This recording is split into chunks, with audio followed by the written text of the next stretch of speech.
Düzəlilirdi. Nə? Bostan. Görürsünüz? Növbələşir. Hərəkət və hökm bir-biri ilə növbələşir. Niyə görə? Çünki gah bağlayıcısı ilə bağlanıb ona görə.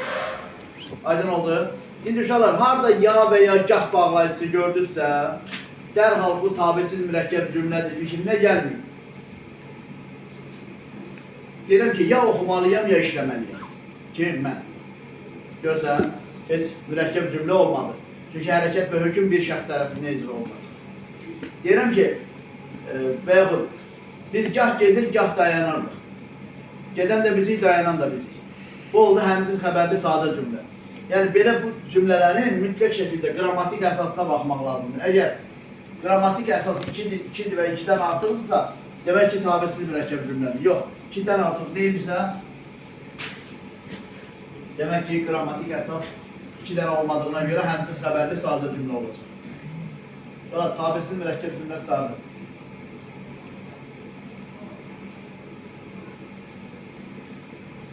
Mən oxudum inanmışsınız.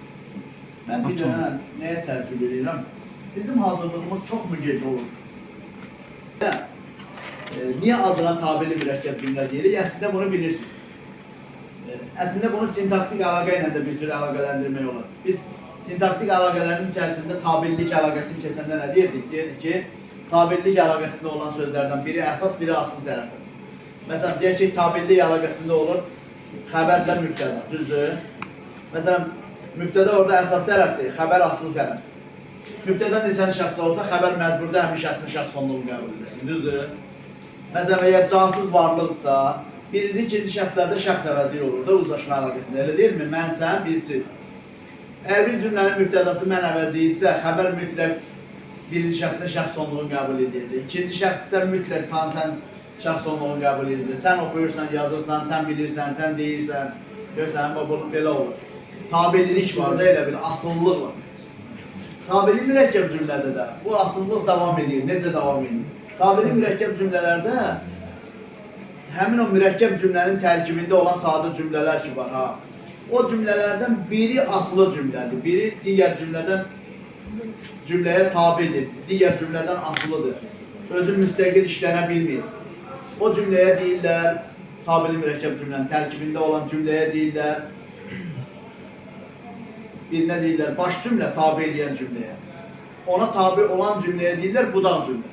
Tabirsiz mürəkkəb cümlədə cümlə komponentlərin adları yoxdur. Məsələn, tutaq ki, tabirsiz mürəkkəb cümlədə 2 dənə, 3 dənə cümlə olur ki, tabirsiz mürəkkəb cümləni formalaşdırır. O cümlələrin hər birinin ayrı-ayrılıqda adı yoxdur. Amma tabirli mürəkkəb cümlədə var. Ona görə burada yazırıq, tabirli mürəkkəb cümlə. Demək, bura yazırıq baş cümlə. Bir də yazırıq budaq cümlə.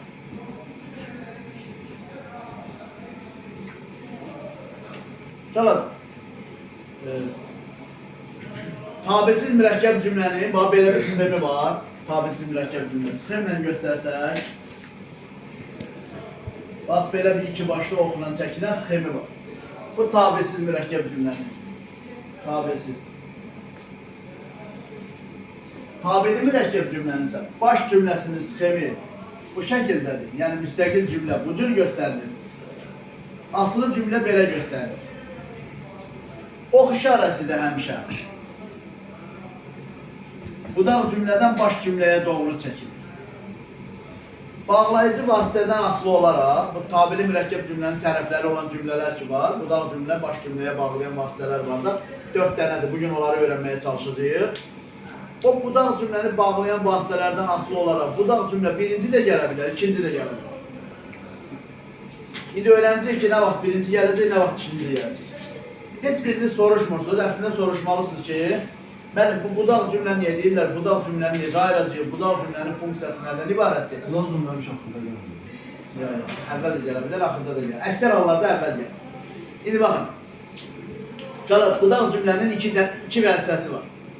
Bax, bu baş cümlədə cümlə üzvlərindən hər hansı biri ixtisar olunur, yazılmır, deyilmir.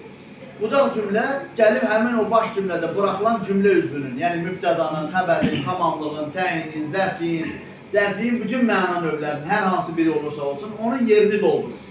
Budaq cümlənin birinci funksiyası budur. Bax, nümunə göstərirəm. Deyirəm ki,